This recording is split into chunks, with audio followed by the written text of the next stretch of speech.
ሩቢዮ አሜሪካ በሚቀጥሉት 2 ሳምንታት ውስጥ የኢራንን ጦርነት እንደምታጠናቅቅ ገለጹ።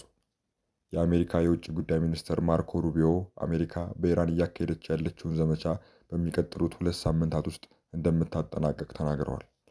የጦርነቱ ዓላማዎች እየተሳኩ መሆናቸውና ከተያዘላቸው ጊዜ በላይ ፈጥነው መከናወናቸውን በፈረንሳይ በተካሄደው የቡድን 7 ሀገራት የውጭ ጉዳይ ሚኒስትሮች ስብሰባ ማጠናቀቂያ ላይ ተናግረዋል። ፕሬዝዳንት ዶናልድ ትራምፕ ኢራን አጥብቃ ትፈልገዋለች ሲሉ የሚናገሩትን የሰላም ድርድር በመጥቀስም ከአገሪቱ መልእክቶች መምጣታቸውን፣ ነገር ግን አገሪቱን የሚወክል ማን እንደሆነ ግልጽ አለመሆኑን ተናግረዋል። ኢራን ከአሜሪካ ጋር የተጀመረ ምንም አይነት ንግግር የለም ስትል አስተባብላለች።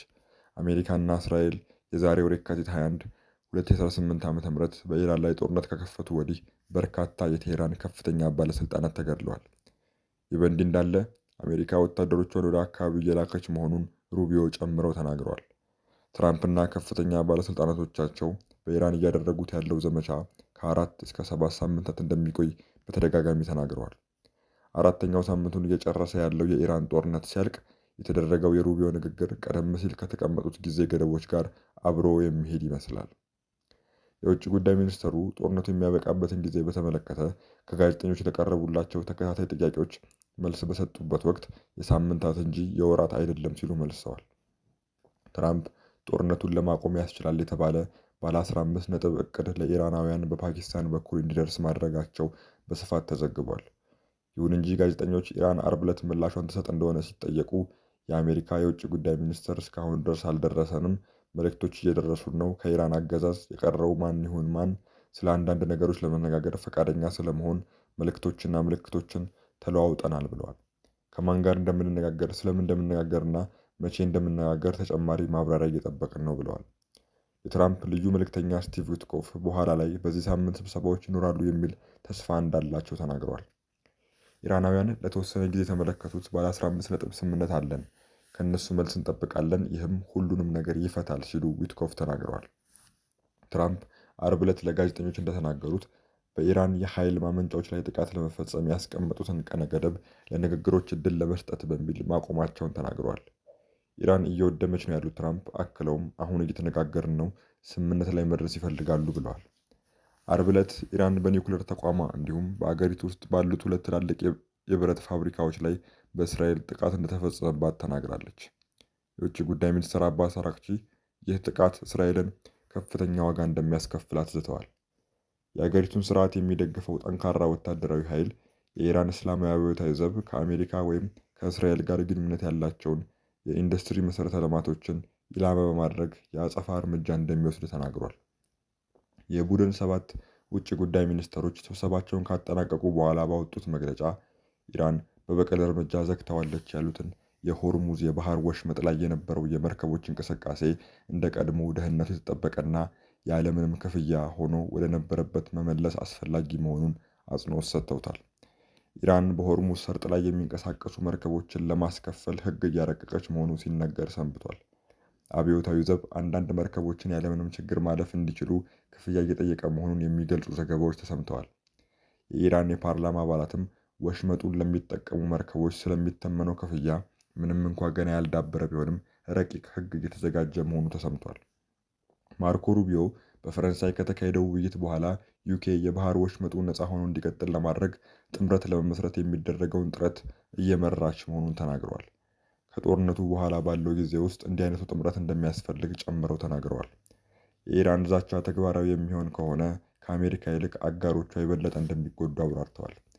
የቡድን 7 አባል ሀገራት በመግለጫቸው ላይ በመካከለኛው ምስራቅ እየተካሄደ ባለው ጦርነት በሲቪሎችና በሲቪል መሠረተ ልማቶች ላይ የሚሰነዘረው ጥቃት በአስቸኳይ እንዲቆም ጥሪ አቅርበዋል።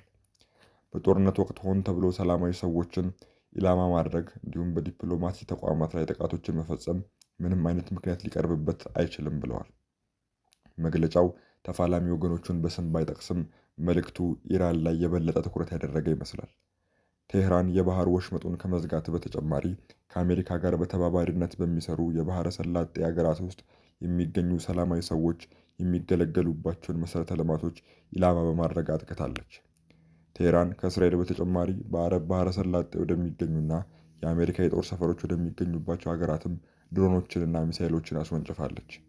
ኢራን ከጦር ሰፈሮች በተጨማሪ በአገራቱ በሚገኙ የአውሮፕላን ማረፊያዎች፣ የመኖሪያ አፓርትመንቶች፣ የአሜሪካ ኤምባሲዎችና የኃይል ጣቢያዎች ላይ ጥቃት ፈጽሟል። ይህ በእንዲህ እንዳለ እስራኤል ከየመን ሚሳኤል እንደተተኮሰባት ገለጸች። የእስራኤል መከላከያ ሰራዊት ከየመን ሚሳኤል መተኮሱን እንደለየ አስታውቋል። የዜና ወኪሎች ሮይተርስ እና አጃንስ ፍራንስ ፕሬስ አንድ ወር የሞላው የኢራን ጦርነት ከተጀመረ ወዲህ ከየመን ወደ እስራኤል ሲተኮስ ይህ የመጀመሪያው እንደሆነ ዘግበዋል። የእስራኤል ጦር በቴሌግራም ገጹ ባሰፈረው መልእክት መከላከያ ሰራዊቱ ከየመን ወደ እስራኤል ግዛት ሚሳኤል መተኮሱን ለይቷል። የአየር መከላከያ ስርዓቶች ስጋቱን ለመቀልበስ እየሰሩ ነው ብሏል። ከ15 ደቂቃ ካነሰ ቆይታ በኋላም በመላ ሀገሪቱ የሚገኘው ሕዝብ ጥብቅ ከሆኑ ስፍራዎች መውጣት እንደሚችሉ አስታውቋል። እስራኤል ሚሳኤል እንደተተኮሰባት የገለጸችው በኢራን የሚደገፈው የየመን ሁቲ ቃል አቀባይ ቴህራን ላይ የሚፈጸመው ጥቃት የሚቀጥል ከሆነ አማጺው ቡድን የመካከለኛው ምስራቅ ጦርነትን እንደሚቀላቀል ከተናገሩ በኋላ ነው። የመኑ ጦር ኃይሎች የተባለው የሁቲ ወታደራዊ ክንፍ ቃል አቀባይ የሆኑት የሀያ ሳሪ ቴሌግራም ላይ ባወጡት መግለጫ 3 ሁኔታዎች የሚፈጸሙ ከሆነ ወታደራዊ ጣልቃ ገብነት ለማድረግ ጣቶቻችን ቃታው ላይ ናቸው ብለዋል። ቃል አቀባዩ የገለጿቸው 3 ሁኔታዎች የሚከተሉት ናቸው። አሜሪካና እስራኤል ኢራን ላይ የከፈቱን ጦርነት ሌላ ሀገር የሚቀላቀል ከሆነ፣ አሜሪካና እስራኤል ቀይ ባህርን በኢራን እስላማዊ ሪፐብሊክ እና ማንኛውም ሙስሊም ሀገር ለሚፈጸመው ጠበኛ ዘመቻ የሚጠቀሙ ከሆነ፣ ኢራን ላይ የሚካሄደው ግጭት የሚባባስ ከሆነ ናቸው። መግለጫው አክሎም ይህ እርምጃ ጠላቶቹ አሜሪካና እስራኤል በኢራን እስላማዊ ሪፐብሊክ፣ በፍልስጤምና ጋዛ፣ በኢራቅ እንዲሁም በሊባኖስ ላይ ለሚፈጸሙት የቀጠለ ጥቃት የተሰጠ ምላሽ መሆኑን ገልጸዋል። ከዚህ ጋር በተያያዘም በሳውዲ አረቢያ የጦር አውሮፕላን ማረፊያ ላይ በተፈጸመ ጥቃት ቢያንስ 12 የአሜሪካ ወታደሮች ተጎዱ። ኢራን በሳውዲ አረቢያ ልዑል ሱልጣን የጦር አውሮፕላን ማረፊያ ላይ በፈጸመችው ጥቃት ቢያንስ 12 የአሜሪካ ወታደሮች ላይ ጉዳት መድረሱን በአሜሪካ የቢቢሲ አጋር የሆነው ሲቢኤስ ዘግቧል። ጥቃቱ ሲፈጸም በህንፃው ውስጥ የነበሩ የተባሉ ቢያንስ 2 ወታደሮች በጣም ከባድ ጉዳት እንደደረሰባቸው ዎል ስትሪት ጆርናል ዘግቧል።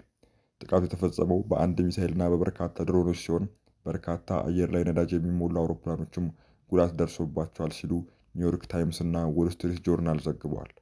ፔንታጎን እና የአሜሪካ ማዕከላዊ ዕዝ መገናኛ ብዙሃን ላቀረቡላቸው ጥያቄዎች እስካሁን ድረስ ምላሽ አልሰጡም።